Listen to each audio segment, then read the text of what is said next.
ఈరోజే చైత్రమాస స్కంద షష్ఠి. ప్రతి మాసంలోనూ శుక్ల షష్ఠి నాడు స్కంద షష్ఠిని జరుపుకోవచ్చు. షష్ఠి తిథి అనేది కుమారస్వామికి ఎంతో ప్రీతికరమైనది. మరి ఎంతో పవిత్రమైన విశిష్టమైన ఈ చైత్రమాస స్కంద షష్ఠి రోజు ఈ కథను విన్నా, చదివినా, చెప్పినా, వినిపించినా సకల శుభాలు కలుగుతాయి. మరి ఆ కథ ఏంటో ఇప్పుడు ఈ వీడియోలో తెలుసుకుందాం. శివపార్వతుల కళ్యాణం తర్వాత పార్వతీ అమ్మవారితో కలిసి పరమశివుడు ఆ కైలాసంలో 1000 సంవత్సరాలు ఏకాంతంగా కాలం గడుపుతున్నాడు. అది ఆది దంపతుల ఆనంద నిలయంగా లోకాలంటికి ఆదర్శవంతమై ఉన్నది. స్థుర స్థిర సాధ్య విద్యాధరాదులు తారకాసురుడు పెడుతున్న బాధలను భరించలేకుండా ఉన్నారు. ఇంతకీ తారకాసురుడు ఎవరు అంటే, తారకాసురుడు అమిత తపోబల సంపన్నుడు, బలశాలి, వర మదాంధుడు. తారకాసురుడు బ్రహ్మ గురించి తీవ్రమైన తపస్సు చేసి చావు లేకుండా ఉండే వరాన్ని కోరుకున్నాడు. అప్పుడు బ్రహ్మ ఇలా పలికాడు: పుట్టిన ప్రతి ప్రాణి గిట్టక తప్పదు. సురులకు తప్ప అసురులకు ఆ వరం ఇవ్వకూడదు. కాబట్టి మరేదైనా వరం కోరుకోమన్నాడు బ్రహ్మ. సరే అన్నాడు తారకుడు. శివుడికి పుట్టిన సంతానం, అందులోనూ 7 ఏళ్ల బాలుడి చేతిలో తప్ప మరెవరి చేతిలోనూ మరణించినటువంటి వరాన్ని కోరుకున్నాడు తారకుడు. ఎందుకంటే శివుడి భార్య సతీదేవి పిలవని పేరంటానికి వెళ్లి తన పుట్టినింట భర్తకు జరిగిన అవమానాన్ని తట్టుకోలేక యోగాగ్నిలో దహించుకుపోవడంతో శివుడు సతీ వియోగ దుఃఖంతో విరక్తుడై ఉన్నాడు. అటువంటి సమయంలో శివుడికి పుత్రుడు పుట్టడం అసంభవం కాబట్టి తన మరణం కూడా అసంభవమే అన్న ధీమాతో ఆ విధమైన వరం కోరుకున్నాడన్నమాట. సరే అన్నాడు బ్రహ్మ. అసురజన్మ కావడంతో పుట్టుకతోనే సంక్రమించిన బలానికి ఈ వరబలం తోడు కావడంతో తనను ఎవరూ జయించలేరన్న ధీమాతో తారకాసుడి ఆగడాలు తట్టుకోలేని విధంగా తయారయ్యాయి. వాడికి మిత్రుడైన శూరపద్ముడు కూడా జతయ్యాడు. ఇద్దరూ కలిసి దేవతలను, మానవులను, ముళ్లను, సాధు ప్రాణులందరినీ నానా హింసలకు గురిచేయసాగారు. దాంతో అందరూ కలిసి బ్రహ్మదేవుడి దగ్గరకు వెళ్లారు. తమను ఆ దుష్టుడి నుంచి కాపాడమని వేడుకున్నారు. ఆ రాక్షసుడి నొసట రాతరాసిన విధాతకు తెలియదా వాడినెలా సంహరించాలో? దేవతలకు బ్రహ్మ ఒక ఉపాయం చెప్పాడు. శివుడికి పుట్టబోయే కుమారుడు తప్ప వీడిని మరెవరూ సంహరించలేరు. కాబట్టి మనమందరం కలిసి శివుణ్ణి వైరాగ్యం నుంచి సంసార జీవనం వైపు మళ్లించాలని చెప్పాడు బ్రహ్మ. అప్పుడే మన పని సులువవుతుంది అన్నాడు. అందుకు సమర్థులెవరు అని వెతగ్గా మన్మధుడు ముందుకొచ్చాడు. మన్మధుడి భార్య రతీదేవి ముందు భర్తను వారించినప్పటికీ లోక కళ్యాణం కోసం సరే అని ఒప్పుకుంది. సతీదేవి పర్వతరాజైన హిమవంతుడికి పుత్రికగా పుట్టింది. పర్వతరాజు పుత్రిక కాబట్టి పార్వతి అయిందామే. ఆమెకు చిన్నప్పట్నుంచి శివుడంటే వల్ల మాలిన భక్తి. ఆ భక్తి కాస్త ఆయన్ని పరిణయం చేసుకోవాలి అనేంతటి అనురక్తిగా మారింది. సాక్షాత్తు పరమశివుని పతిగా పొందాలంటే మాటలా మరి. అందుకే తపస్సు చేయడం మొదలుపెట్టింది పార్వతీదేవి. మన్మధుడి పని కాస్త సులువు చేసినట్లయింది. మహావైరాగ్యంలో ఉన్న శివుడి తపస్సు భంగం చేయకుండా ఆయన తపస్సు చేసే ప్రదేశమంతా రోజూ చక్కగా అలికి శుభ్రంగా ముగ్గులు పెట్టడం, ఆయన ఏమైనా తింటాడేమో అని పళ్ళు తెచ్చి ముంగిట పెట్టడం. ఇలా ఎంతకాలం గడిచినా శివుడు కళ్ళు తెరవనేలేదు. కాని పార్వతి మాత్రం అన్న పానీయాలు మానేసి కేవలం పండుటాకులు మాత్రమే తింటూ అపర్ణగా మారింది. ఒక రోజున మన్మధుడు కాస్త ధైర్యం చేశాడు. తన చిలికాడైన వసంతుణ్ణి తోడు చేసుకుని పూల బాణాలతో శివుణ్ణి తపస్సు నుంచి మళ్లించి ఆయన కోపాగ్ని కీలల్లో బూడిదయ్యాడు. ఆ తరువాత జరిగిందంతా గ్రహించిన శివుడు పార్వతిని వివాహం చేసుకున్నాడు. అదేవిధంగా దేవతల అభ్యర్థన మేరకు శివుడు తిరిగి మన్మధుడికి పునర్జీవితం కలిగించాడు. ఈ విధంగా ఉండగా తారకాసుడి ఆగడాలు ఎక్కువైపోయాయి. శివపార్వతులకు వివాహం కాగా వారు ఏకాంతంగా గడుపుతున్నారు. శివ వీర్యానికి జన్మించే ఆ బాలుడు ఎప్పుడు పుడతాడా అని సకల దేవతలు అహోరాత్రులు ఎదురుచూస్తున్నారు. అందుకోసం దేవతలంతా కలిసి సత్యలోకానికి వెళ్లి అక్కడ వాణీనాథుడైన చతుర్ముఖ బ్రహ్మగారిని దర్శనం చేసుకుని బ్రహ్మగారితో సహా శ్రీమన్నారాయణ్ణి దర్శించి తారకాసుడు పెడుతున్న బాధలన్నీ ఏకరువు పెట్టారు. అప్పుడు స్థితికారకుడైన శ్రీ మహావిష్ణువు ఇలా పలికాడు: బ్రహ్మాది దేవతలారా, మీ కష్టాలు త్వరలోనే తీరతాయి. మీరు కొంతకాలం క్షమాగుణంతో ఓపిక పట్టండి అని ఓదార్చాడు. అప్పుడు దేవతలందరికీ ఒక సందేహం కలుగుతుంది. పరమశివుని తేజస్సు అమ్మవారి యందు నిక్షిప్తమైతే ఆ వచ్చే శక్తిని మనం తట్టుకోగలమా అని ఒక వెర్రి ఆలోచన చేసి దేవతలంతా కైలాసానికి పయనమయ్యారు. అక్కడికి వెళ్లి పరమశివ పార్వతీ అమ్మవారి క్రీడాభవన ముఖద్వారం దగ్గర నిలబడి ఇలా పలికారు: దేవాదిదేవా, మహాదేవా, ప్రభు, మహా ఆర్తులం మేము. నీ కరుణా కటాక్షంతో మమ్మల్ని రక్షించు. తారకాసుడి బాధల నుంచి కాపాడు. నీ యొక్క తేజస్సుని అమ్మవారిలో నిక్షిప్తం చెయ్యవద్దు అని ప్రార్థించారు. దీంతో భక్తవ శంకరుడు అయిన పరమశివుడు పార్వతీ అమ్మవారితో సంతోషంగా గడుపుతున్నవాడు. దేవతల ఆర్తనాదాలు విన్నవాడే బయటకు వచ్చాడు. దేవతల ప్రార్థన విన్న శంకరుడు, ఇప్పటికే నా తేజస్సు హృదయ స్థానం నుండి విడువడింది కాబట్టి నా తేజస్సును భరించగలిగిన వారు ముందుకు రండి అని అడిగాడు. పరమశివుని తేజస్సు అమ్మవారు పొంది తాను మాతృమూర్తిని అయ్యే అవకాశాన్ని దేవతల యొక్క తొందరపాటుతనంతో దూరం చేసినందుకు గాను అప్పుడు అమ్మవారు అంటే పార్వతీదేవి ఆగ్రహం చెందినదై దేవతలందరినీ ఇలా శపిస్తుంది: ఓ దేవతలారా, నాకు సంతానం కలగకుండా అడ్డుకున్నారు కాబట్టి ఇక మీదట దేవతలెవరికి సంతానం కలగదు అని శపించింది. అందుకే అప్పట్నుంచి దేవతల సంఖ్య పెరగదు, కేవలం 33 కోట్ల మంది మాత్రమే. అప్పుడు దేవతలందరి ప్రార్థన మీద హవ్యవాహనుడు అంటే అగ్నిదేవుడు ఆ శివతేజాన్ని తాను స్వీకరించాడు. తీసుకోవడమైతే తీసుకున్నాడు కాని శివుడి తేజస్సుని ధరించడమంటే అంత తేలిక. అంతటా అగ్నిదేవుడు ఆ తేజస్సు యొక్క తాపాన్ని తట్టుకోలేకపోయాడు. అప్పుడు శివుడి ఆజ్ఞ ప్రకారం అగ్నిదేవుడు ఆ శివ తేజస్సుని భూమాతలో ప్రవేశపెట్టాడు. అంతటా భూమాత ఆ తేజస్సును భరించలేక వెళ్లి గంగామాతకు ఇస్తుంది. అప్పుడు గంగమ్మ ఆ శివతేజాన్ని స్వీకరిస్తుంది. అంతటా గంగానది కూడా ఆ తాపాన్ని తట్టుకోలేక కైలాస శిఖరాల దగ్గరలో ఉన్న శరవణము అనే రెల్లు పొదల తటాకంలో విడిచిపెడుతుంది. ఆ రెల్లు పొదల తటాకం నుంచి 6 ముఖాలతో 12 చేతులతో దివ్య మంగళ స్వరూపుడై మార్గశీర్ష శుక్ల షష్ఠి నాడు ఒక బాలుడు ఉద్భవించాడు. ఆయనే మన బుజ్జి సుబ్రహ్మణ్యేశ్వర స్వామివారు. ఆయన పుట్టగానే 6 కృత్తికా నక్షత్రాలు వచ్చి వారి స్థనమిచ్చాయి కాబట్టి స్వామివారికి కార్తికేయ అని, పుట్టగానే 6 ముఖాలతో ఉండడం వల్ల స్వామికి ఆరుముగన్ అని, షణ్ముఖ అని నామం వచ్చింది. షణ్ముఖుడు పుట్టగానే దేవతలు ఆ బాలుడిపై పుష్పవర్షం కురిపించారు. దేవదుందుబులు మోగించారు. దేవతలందరూ పరమానంద భరితులయ్యారు. శరవణ అనే తటాకం నుంచి ఉద్భవించిన కారణంగా స్వామికి శరవణభవ అనే నామం వచ్చింది. ఇంతలో గంగమ్మ కూడా వచ్చి కొంతసేపు నేను కూడా శివతేజాన్ని భరించాను కాబట్టి నాకు కూడా కుమారుడే అని చెప్పింది. అప్పట్నుంచి స్వామికి గాంగేయ అనే నామం వచ్చింది. అలాగే అగ్నిదేవుడు కూడా చెప్పడంతో వహ్ని గర్భ, అగ్ని సంభవ అనే నామాలు కూడా వచ్చాయి. దేవతలను రక్షించడం కోసం శివుడి నుండి స్కలనమై వచ్చాడు కాబట్టి స్వామికి స్కంద అనే నామం వచ్చింది. అలాగే క్రౌంచ పర్వతాన్ని భేదించడం వల్ల క్రౌంచధారణుడు అని పిలువబడ్డాడు.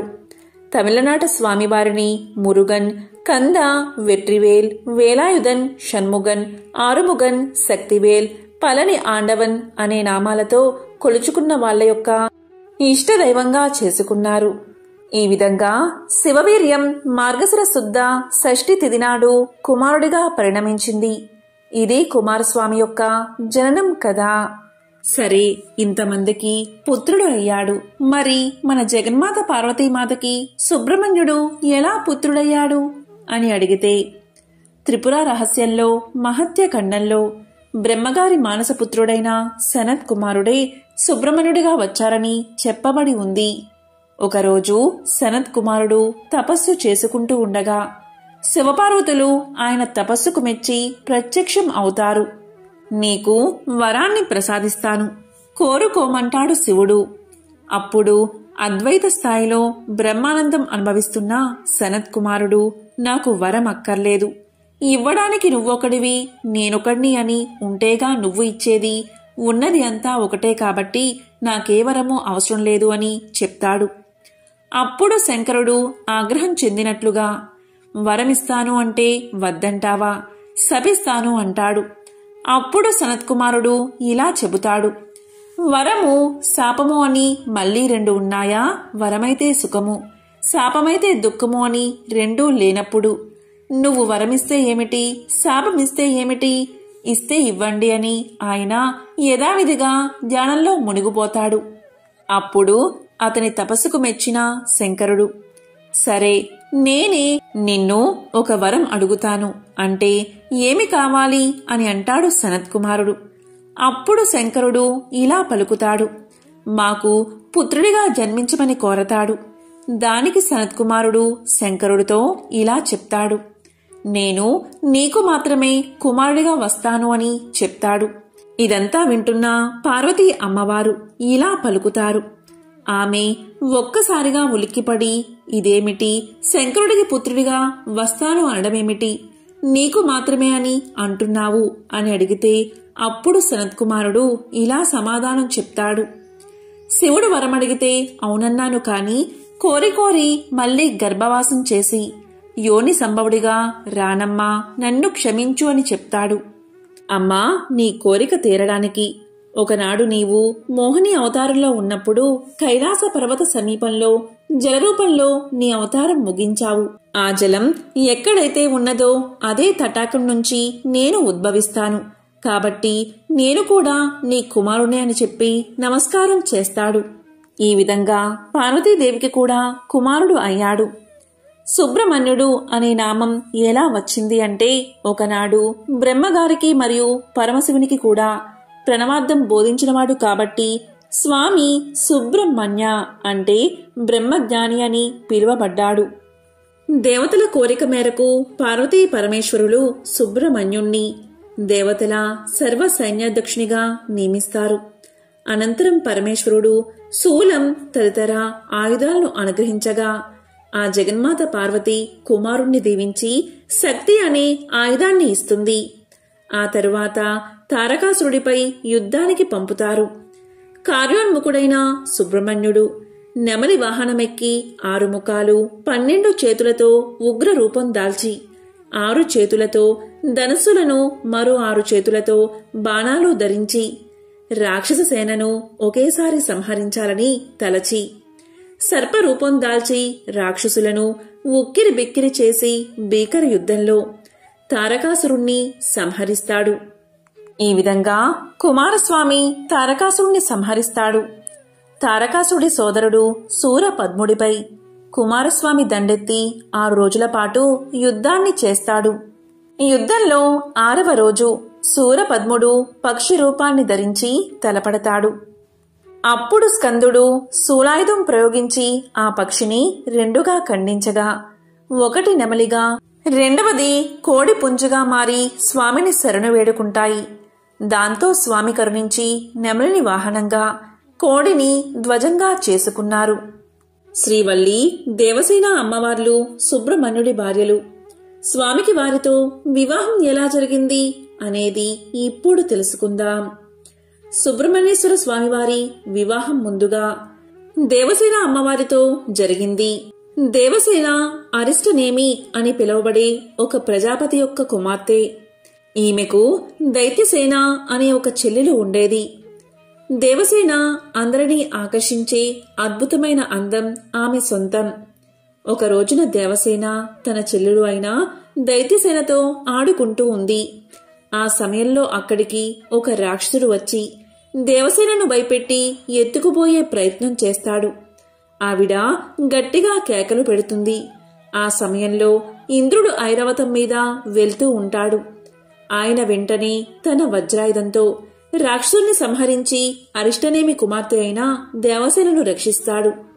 వెంటనే ఇంద్రుడు అరిష్టనేమితో ఇలా పలుకుతాడు, ఈ దేవసేనను నేను నా కుమార్తెగా చేసుకోవాలి అనుకుంటున్నాను. మీరు దైత్యసేనను మీరే పెంచుకోండి. దయచేసి నా ప్రార్థన మన్నించండి అని అడుగుతాడు. ఇక ప్రజాపతి అయిన అరిష్టనేమి అంగీకారంతో దేవసేనను తీసుకెళ్లి పెంచడం మొదలు పెడతాడు ఇంద్రుడు. ఆ పిల్ల పెరిగి పెద్దదవుతూ ఉంటే ఇంద్రుడికి ఒక ఆలోచన వస్తుంది. ఈ దేవసేనను దక్కించుకోగలిగినవాడు, పరాక్రమంతో పాటు కారుణ్యం అపారంగా కలిగినవాడే ఉండాలి. అటువంటి వాడికే నా కూతుర్నిచ్చి వివాహం చేస్తాను అనుకున్నాడు. ఆ సమయంలోనే ఒక ఆశ్చర్యకరమైన సంఘటన జరిగింది. తారకాసుడి సంహారం తర్వాత తారకాసుడి తమ్ముడైన శూరపద్ముణ్ణి ఆ కుమారస్వామి వధిస్తాడు. తన కుమార్తెకు అలాంటి వాడినే ఇచ్చి వివాహం చెయ్యాలి అనుకుంటాడు ఇంద్రుడు. సుబ్రహ్మణ్యుడి పరాక్రమాలు చూసిన ఇంద్రుడు అతని తల్లిదండ్రులైన శివపార్వతుల గురించి తెలిసిన వాడే కావడంతో తన కూతురైన దేవసేనను సుబ్రహ్మణ్యుడికిచ్చే వివాహం చెయ్యాలి అని నిశ్చయించుకుంటాడు. వెంటనే ఇంద్రుడు సుబ్రహ్మణ్యుడి దగ్గరకు వెళ్లి వివాహ విషయంపై అతని అభిప్రాయాన్ని అడిగి అదేవిధంగా అతని తల్లిదండ్రుల నుంచి శివపార్వతుల నుంచి అంగీకారం తీసుకుని తన పెంపుడు కూతురైన దేవసేనను సుబ్రహ్మణ్యుడికిచ్చి వివాహం జరిపిస్తాడు. స్వర్గాధిపతి అయిన ఇంద్రుడు తన కూతురైన దేవసేనను సుబ్రహ్మణ్యేశ్వర స్వామికిచ్చి వివాహం చేసేటప్పుడు అల్లుడికి ఐరావతాన్ని బహుమతిగా ఇచ్చాడట. ఐరావతం ఇంద్రలోకం నుంచి ఎప్పుడైతే వెళ్ళిందో అప్పట్నుంచి ఇంద్రుడి సంపద కరిగిపోసాగిందట. ఇది గమనించిన సుబ్రహ్మణ్యుడు ఇంద్రుడికి తిరిగి ఐరావతాన్ని ఇవ్వబోతాడు. కాని ఇంద్రుడు బహుమతిని వెనక్కి తీసుకోవడానికి నిరాకరించాడట. ఐరావతాన్ని ఇంద్రలోకం వైపు తిరిగి ఉండేలా మార్గాన్ని కోరతాడు ఇంద్రుడు. దానితో ఇంద్రలోకం తిరిగి కలకల్లాడిందని పురాణాలు చెబుతున్నాయి. ఈ విధంగా దేవసేన అమ్మవారి సుబ్రహ్మణ్యేశ్వరుల వారి వివాహం అంగరంగ వైభవంగా జరిగింది. ఇక వల్లీదేవి స్వామివార్ల వివాహం ఎలా జరిగిందో ఇప్పుడు తెలుసుకుందాం. పురాణాలలో కుమారస్వామి శ్రీ వల్లీల వివాహం ఎంతో విచిత్రమైనది. దీని వృత్తాంతం తప్పకుండా తెలుసుకోవాలి. కుమారస్వామి స్వర్గంలో విహరిస్తూ దేవసేనతో కలిసి సుఖాలు అనుభవిస్తున్నాడు. ఆ సమయంలో నారదుడు అక్కడికి వచ్చాడు. మహర్షిని సగౌరవంగా ఆహ్వానించి సత్కరించాడు కుమారస్వామి. కుశల ప్రశ్నలు అయిన తర్వాత, స్వామి, ముల్లోకాల్లోని జనులు సుఖంగా ఉన్నారా? దుర్మార్గులు, దుష్టులు, అధర్మ పరులు విజృంభించడం లేదు కదా? త్రిలోక సంచారులు, తమకు తెలియని విషయాలు ఉండవు, దయచేసి సెలవియ్యండి అన్నాడు కుమారస్వామి. దానికి నారదుడు ఇలా పలికాడు, కుమారా, నువ్వు సేనానిగా ఉన్నప్పుడు అధర్మపరులు, దుర్మార్గులు ఎక్కడ ఉంటారు? లోకాలన్నీ సుఖశాంతులతో హాయిగా ఉన్నాయి. అయినా ఒక్క విషయం, ఇక్కడికి కొంత దూరాన పులింద దేశమున్నది. దాన్ని బిల్లరాజు పులిందుడు పరిపాలిస్తున్నాడు. అతను గొప్ప శివభక్తుడు, ధర్మపరుడు. అతనికి పిల్లలు లేరు. ఒకనాడు అతను తన భార్యతో కలిసి వేటకు వెళ్లాడు. ఆ అడవిలో ఒక నదీ సమీపాన ఒక పసిపాప కనిపించింది. ఆ నదీ తీరంలో శివుడు అనే ఒక మహర్షి తపస్సు చేసుకుంటున్నాడు. ఒక రోజున ఆయన ధ్యానంలోంచి కనులు తెరిచేసరికి 2 జింకలు గాఢానురాగంతో మైథున క్రియలో ఉన్నాయి. వాటిని చూసిన మరుక్షణమే మహర్షి మనసు చలించి రేపతనమైనది. అతని వీర్యం గడ్డి మీద పడింది. ఆ గడ్డిని ఆడజింక తిన్నది. ఆ ప్రభావం చేత జింక ఒక పాపను ప్రసవించి అరణ్యంలోకి వెళ్లిపోయింది. బిళ్ళ రాజదంపతులకు ఆ పసిపాప ఒంటరిగా కనిపించింది. శివుడి వరప్రసాదంగా భావించి ఆ బాలికను తెచ్చి పెంచుకున్నాడు బిళ్ళరాజు పులిందుడు. ఆ బాలికకు శ్రీవల్లి అని నామకరణం చేశాడు. ఆమె అందాల రాశి, అపరంజి బొమ్మ, ఆమె నీకు తగిన జోడు అన్నాడు నారదుడు. ఆ మాటలు వినగానే కుమారస్వామి మనసు వికలమైనది. శ్రీవల్లి ఎంత అందగత్తె కాకపోతే నారదముని ఆమె గురించి చెబుతాడు. ఆమెను చూడాలి. ఆమెను వివాహం చేసుకోవడానికి తల్లిదండ్రులైన శివపార్వతులు, దేవసేన ఒప్పుకుంటారా అని పరిపరి విధాలా ఆలోచిస్తున్నాడు.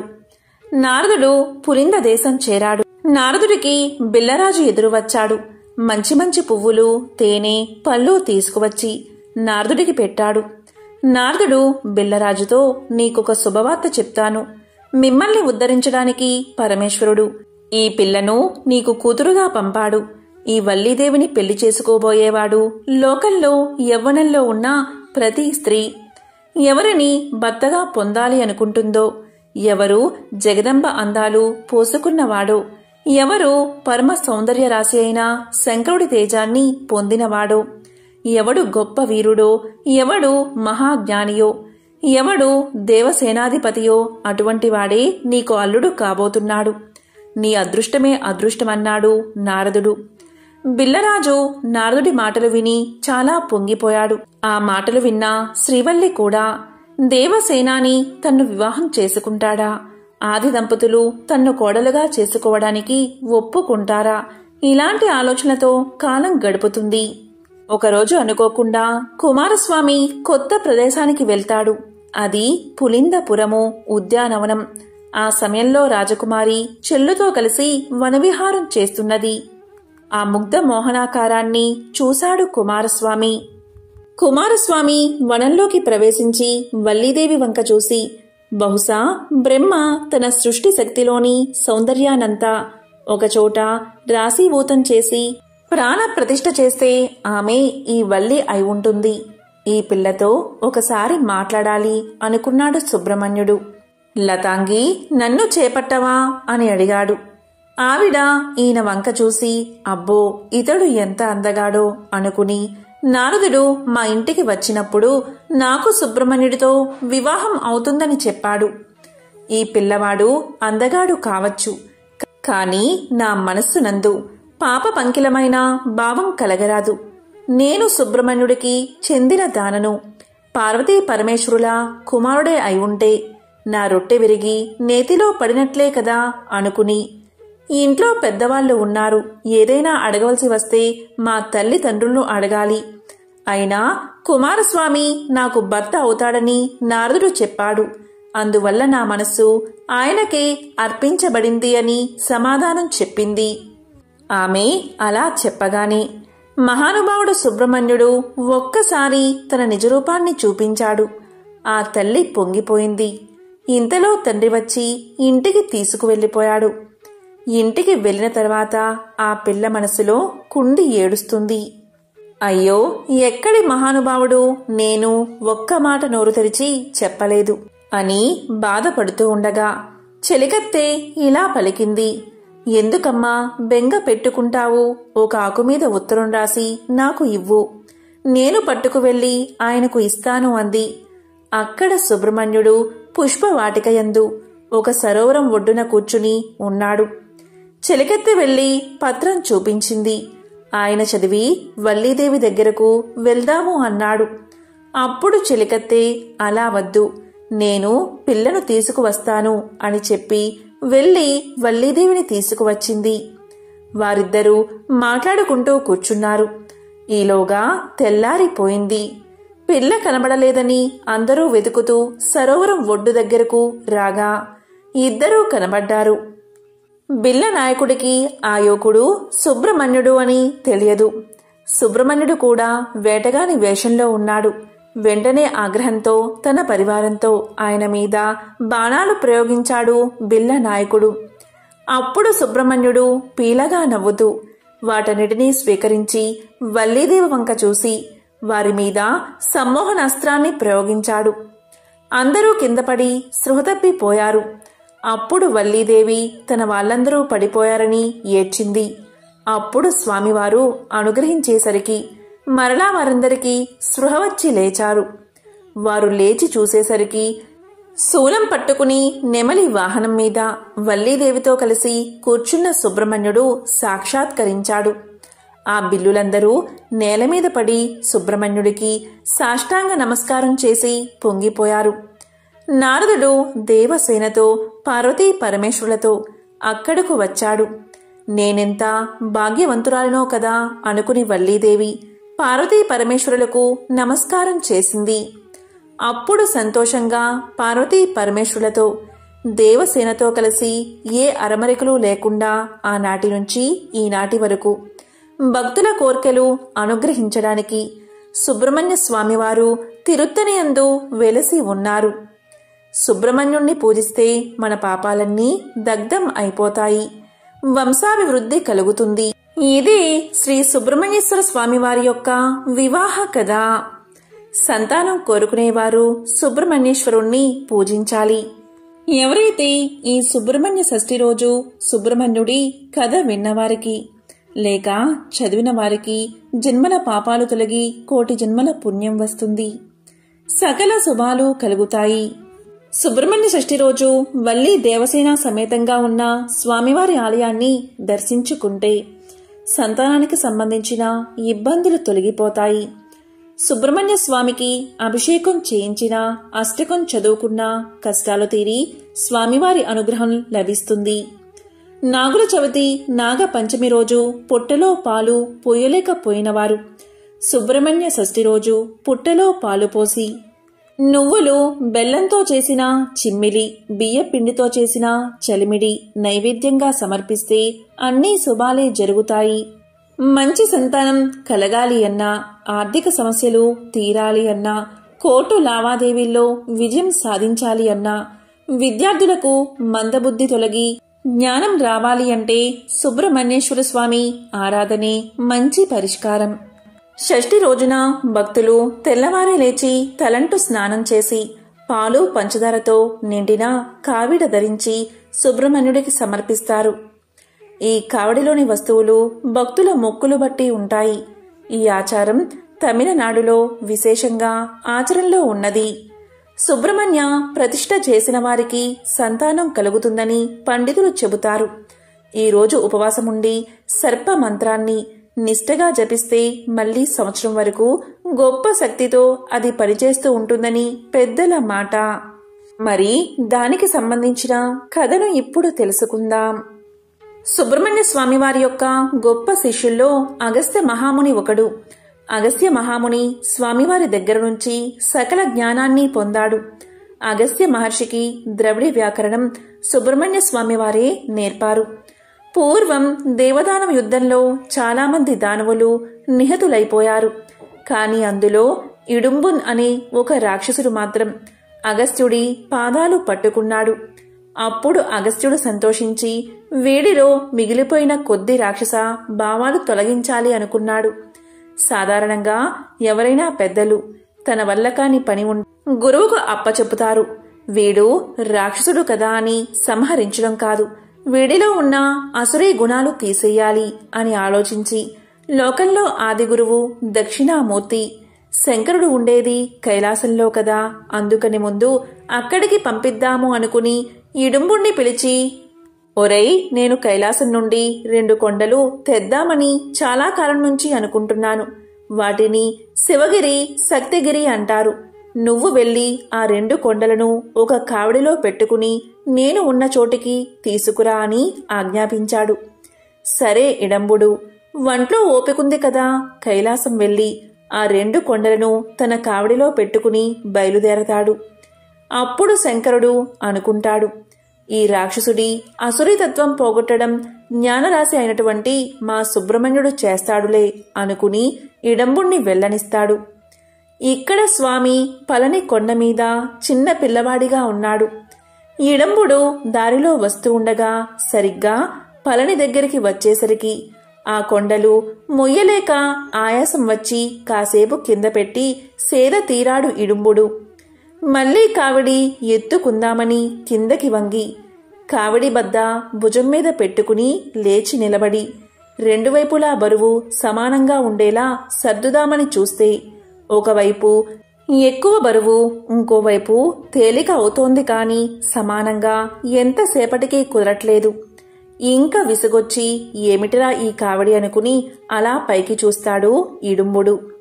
పైకి చూడగాని అక్కడ సుబ్రహ్మణ్యుడు చిన్న పిల్లవాడి రూపంలో పకపకా నవ్వుతున్నాడు.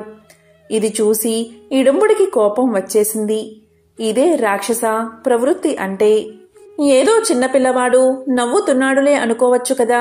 స్వామికేసి తిరిగి, ఏమిటా నవ్వు? నేనేమైనా ఈ కావిడి ఎత్తలేనని అనుకుంటున్నావా? కైలాసం నుంచి తీసుకొచ్చాను. ఏమిటా వెర్రి నవ్వు? నిన్ను చంపేస్తాను ఇవాళ అని ఆ కొండ మీదకి పరిగెత్తాడు. తెలిసి పరిగెత్తాడో తెలియక పరిగెత్తాడో పళని కొండ మీదకి పాదచారి అయి వెళ్లాడు. పైకి వెళ్ళాక స్వామి 2 గుద్దులు గుద్దాడు. ఇంకా ప్రాణం వదిలేస్తున్నాను అన్నప్పుడు వాడికి తెలిసింది, ఈ పిల్లవాడు సామాన్యుడు కాదురా, మా గురువుగారికి గురువు, సాక్షాత్తు ఈశ్వరపుత్రుడు అని. అప్పుడు వేడుకుంటాడు, ఈశ్వరా, తెలుసుకోలేకపోయాను. మీ చేతి గుద్దులు తిన్నాను. నాకు వరాన్ని ఇవ్వండి అన్నాడు. ఏమిటో అడుగు అన్నాడు స్వామి. ఇడంబుడు ఇలా పలికాడు, స్వామి, నేను ఈ పళనిలోనే కదా కావిడి ఎత్తలేకపోయాను. ఈ కావిడి వల్లనే కదా మిమ్మల్ని చేరడానికి మార్గం లభించింది. అందుచేత లోకంలో ఎవరైనా సుబ్రహ్మణ్యుణ్ణి ఏ ఆరాధన చేయకపోయినా ఒక్కసారి కావిడి పాలతో కాని, విభూతితో కాని, పూలతో కాని, తేనెతో కాని, నేతితో కాని భుజం మీద పెట్టుకుని మేము సుబ్రహ్మణ్యుడి దగ్గరికి వెళ్ళిపోతున్నామని పాదాచారులై నీ గుడికి వస్తే అటువంటి వాళ్ళు సుబ్రహ్మణ్య ఆరాధన శాస్త్రంలో ఎన్ని విధాలుగా చెయ్యాలని ఉందో అంత ఆరాధన చేసినా ఫలితం వాళ్ళకి ఇచ్చేసేయాలి అన్నాడు ఇడంబుడు. స్వామి అనుగ్రహించి సరే అని ఆ కోరికని కటాక్షించి, ఇకపై నా దగ్గరకు వచ్చే భక్తులు ఎవరైనా ముందు నీ దర్శనం చేసి నా వద్దకు రావాలని వరాన్ని ప్రసాదించాడు. అందుకే అప్పట్నుంచి అన్ని సుబ్రహ్మణ్య క్షేత్రాలలో, ప్రత్యేకంగా తమిళనాడులో స్వామివారిని చేరే మార్గంలో ఇడంబుడి మూర్తి ఉంటుంది. అక్కడ ఆయనకు నమస్కారం చేసిన తర్వాతే సుబ్రహ్మణ్యుడి దర్శనం చేసుకోవాలి.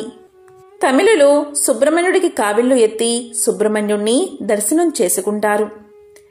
ఎవరైతే సంతానం లేక బాధపడుతున్నారో, దోషాలతో నాగదోషం, సర్పదోషం, రాహుకేతు దోషాలతో సతమతమవుతున్నారు, అలాంటి వారు శ్రీ సుబ్రహ్మణ్యుణ్ణి తప్పకుండా ఆరాధించాలి. ఎంతో పవిత్రమైన విశేషమైన ఈరోజు ఈ కథలను విన్నా, చదివినా, చెప్పినా, వినిపించినా సకల శుభాలు కలుగుతాయి. జన్మల దోషాలు తొలగి కోటి జన్మల పుణ్యం వస్తుంది. ఓం సుబ్రహ్మణ్యాయ నమః. ఓం స్కందాయ నమః. ఓం శరవణ భవ.